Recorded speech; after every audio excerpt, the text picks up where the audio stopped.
Assalamualaikum warahmatullahi wabarakatuh. Saya Rinda Safitri. Di sini saya akan menjelaskan sedikit tentang ruang lingkup sosiologi perkotaan. Di sini saya mewakili dari kelompok 3 sosiologi perkotaan, mata kuliah sosiologi perkotaan. Uh, untuk yang pertama yaitu kita akan membahas pengertian sosiologi perkotaan secara umum. Secara umum, sosiologi perkotaan diartikan sebagai salah satu cabang ilmu sosiologi yang mengamati pembentukan dan perkembangan kota serta kehidupan penduduknya dengan berbagai pengaruh dan juga berbagai aspek dari bidang lainnya seperti sosial, budaya, ekonomi, politik dan juga aspek-aspek lainnya. Di sini juga ada pengertian sosiologi perkotaan menurut para ahli. Yang pertama ada Kristaller. Kristaller mengemukakan bahwa kajian yang memiliki fungsi untuk menyelenggarakan jasa-jasa bagi daerah yang di lingkungan kota. Kota sendiri diartikan sebagai pusat dalam pelayanan masyarakat. Berikutnya ahli yang mengemukakan adalah Max Weber. Weber mengatakan bahwa sosiologi perkotaan merupakan konsep mengenai kota yang di dalamnya terdapat masyarakat yang memenuhi kebutuhan perekonomiannya melalui pasar lokal. Yang terakhir yaitu ada Paulus Haryono. Dia menyebutkan bahwa ilmu yang mempelajari tentang hubungan antara masyarakat yang ada di dalamnya tersebut berupa hubungan antara individu maupun kelompok yang tinggal dalam suatu kawasan perkotaan yang memiliki aspek seperti hukum, kesehatan, dan juga politik dan juga aspek-aspek lainnya. Nah, setelah itu kita masuk pada ruang lingkup sosiologi perkotaan. Sosiologi perkotaan memiliki beberapa ruang lingkup yang sangat banyak. Di sini saya akan membahas satu persatu.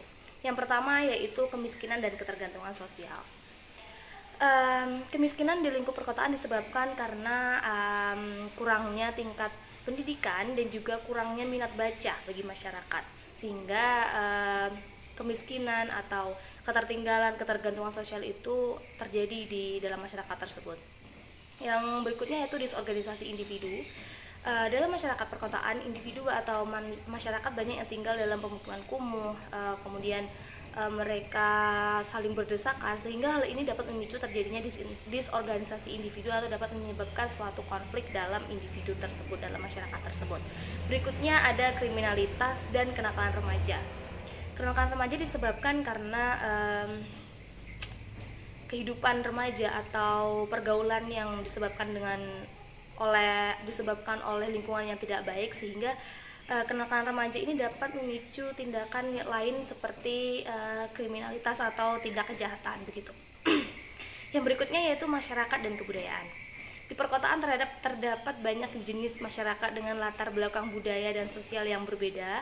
Di sini mereka saling beragam sehingga dapat menciptakan suatu masyarakat perkotaan yang sangat pluralis. Nah, yang berikutnya yaitu tata kota. Tata kota di sini juga sebagai salah satu ruang lingkup dalam sosiologi perkotaan, karena apabila sebuah kota tidak ditata dengan baik maka akan menyebabkan ketidakteraturan lingkungan sosial dan juga lingkungan perkotaan, sehingga nantinya dapat mengganggu proses interaksi sosial dalam masyarakat tersebut. Nah, yang berikutnya adalah manusia dan lingkungan sosial.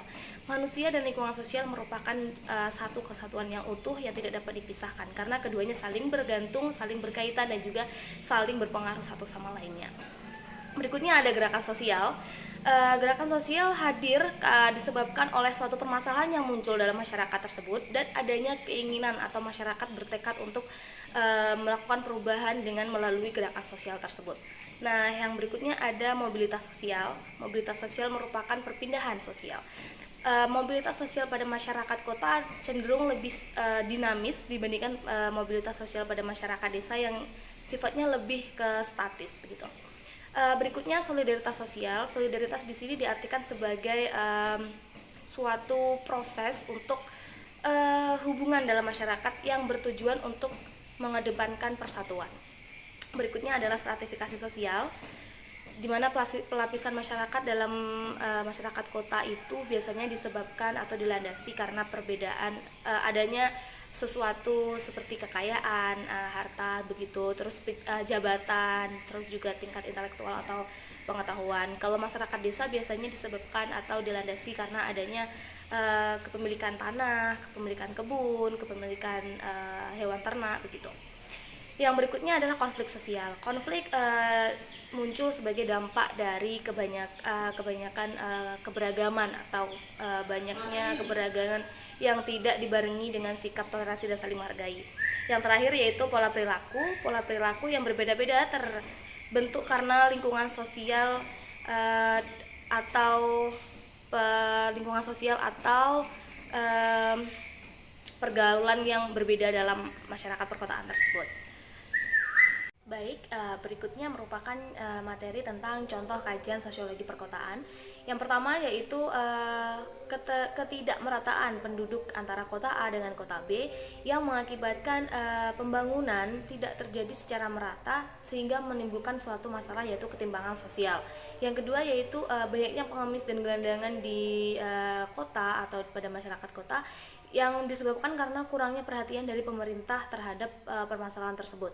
Berikutnya yaitu banyaknya pengangguran yang diakibatkan karena kurangnya lahan pekerjaan atau lapangan pekerjaan dan juga mulai menipisnya lahan untuk mendirikan usaha. Dan juga masih banyak lagi permasalahan-permasalahan lainnya yang menjadi kajian dari sosiologi perkotaan, khususnya mengenai masalah perkotaan dan juga bagaimana dinamika serta struktur dan juga persoalan-persoalan dalam perkotaan tersebut yang mencakup masyarakat dan juga lingkungan sosial mereka. Baiklah, mungkin hanya itu materi yang dapat saya sampaikan pada kesempatan kali ini. Semoga materi yang saya sampaikan dapat dipahami dan juga dapat bermanfaat bagi para pendengar. Saya akhiri dengan wassalamualaikum warahmatullahi wabarakatuh.